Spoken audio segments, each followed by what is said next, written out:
Assalamualaikum warahmatullahi wabarakatuh. Hai teman-teman, nama saya Siti Umharsyah.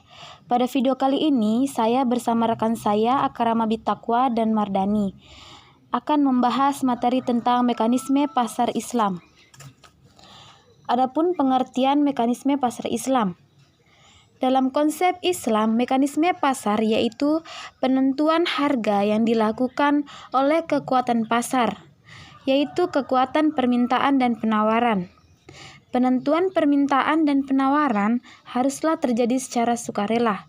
Tidak ada pihak yang merasa terpaksa untuk melakukan transaksi pada suatu tingkat. Prinsip-prinsip mekanisme pasar Islam. Konsep mekanisme pasar dalam Islam dibangun atas prinsip-prinsip sebagai berikut. Pertama, ar-ridho, yakni segala transaksi yang dilakukan haruslah atas dasar kerelaan antara masing-masing pihak. Kedua, persaingan sehat. Mekanisme pasar akan terhambat bekerja jika terjadi penimbunan atau ikhtikar atau monopoli. Monopoli dapat diartikan setiap barang yang penahanannya akan membahayakan konsumen atau orang banyak.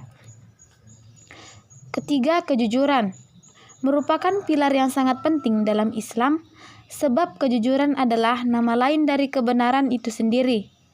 Islam melarang tegas melakukan kebohongan dan penipuan dalam bentuk apapun, sebab nilai kebenaran ini akan berdampak langsung kepada para pihak yang melakukan transaksi dalam perdagangan dan masyarakat secara luas. Keempat, keterbukaan serta keadilan. Pelaksanakan prinsip ini adalah transaksi yang dilakukan dituntut oleh berlaku benar dalam pengungkapan kehendak dan keadaan yang sesungguhnya. Ciri-ciri pasar.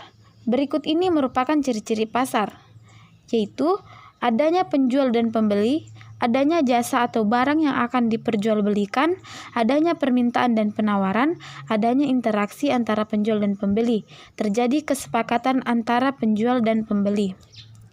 Fungsi pasar. Berikut ini merupakan fungsi pasar.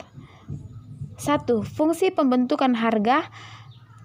Fungsi pembentukan harga adalah pasar sebagai tempat dalam menentukan harga atau nilai suatu barang, karena adanya interaksi atau saling tawar-menawar sehingga muncullah kesepakatan harga. Kedua, fungsi distribusi.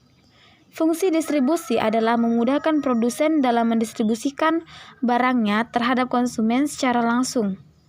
Ketiga, fungsi promosi. Fungsi promosi adalah pasar merupakan tempat yang paling cocok bagi para produsen untuk memperkenalkan barang secara langsung dengan konsumennya. Selanjutnya, struktur pasar. Yang pertama, pasar persaingan sempurna.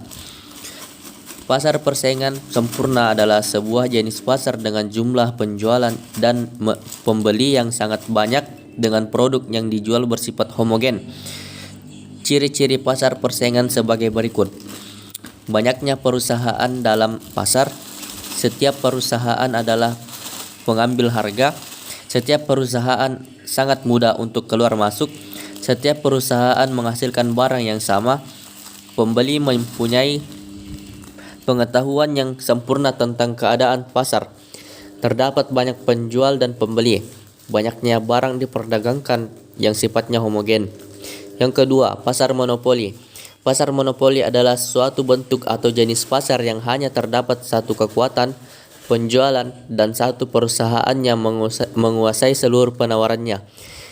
Ciri-ciri pasar monopoli adalah sebagai berikut. Hanya terdapat satu penjual saja. Jenis barang yang diproduksikan atau dijual tidak ada barang penggantinya yang mirip. Pelaku pasar monopoli bebas menentukan harga sesuai keinginannya. Adanya hambatan, rintangan, atau barrier bagi perusahaan baru yang akan masuk ke dalam pasar. Selanjutnya, pasar oligopoli. Pasar oligopoli adalah pasar yang mana penawaran satu jenis barang dikuasai oleh beberapa perusahaan. Mungkin sekitar 2 perusahaan dengan maksimal kurang dari 10. Ciri-ciri pasar oligopoli yaitu 1. Terdapat beberapa produsen yang menguasai pasar. 2. Produk yang diperjualbelikan bisa homogen atau berbeda corak. Ketiga, setiap produsen atau perusahaan cenderung memberlakukan harga pasar yang umum. 4. Terdapat kepemimpinan harga price leader oleh perusahaan atau produsen besar. Selanjutnya, pasar duopoli.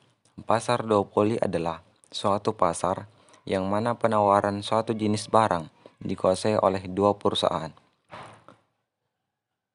Contoh, penawaran minyak Polumas dikuasai oleh Pertamina dan Caltex. Ciri-ciri pasar duopoli yaitu: yang pertama, terdapat dua penjual dan banyak pembeli. Kedua, harga ditentukan secara sepihak oleh kedua penjual baik dengan kesepakatan atau tidak. Selanjutnya, pasar monopolistik. Pasar monopolistik adalah suatu bentuk interaksi antara permintaan dan penawaran, di mana terdapat sejumlah besar penjual yang menawarkan barang yang sama. Ciri-ciri pasar monopolistik adalah: 1. Terdapat banyak penjual atau produsen yang berkecimpung di pasar. 2. Barang yang diperjualbelikan merupakan differentiated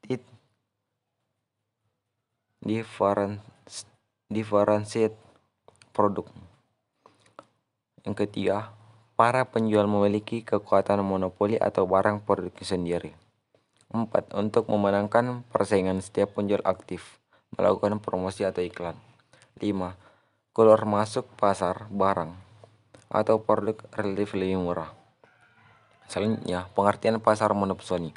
Pasar monopsoni merupakan salah satu bentuk pasar yang di dalamnya terdapat satu konsumen atau biasanya pelaku usaha yang menjadi pembeli tunggal dan menguasai pasar komunitas. Ciri-ciri pasar monopsoni yaitu: pertama, hanya ada satu pembeli. Yang kedua, harga ditentukan oleh pembeli. Yang ketiga, produk yang dijual berupa bahan mentah. 4. Pendapatan tidak merata. 5. Sering terjadi perselisihan antara penjual dan pembeli.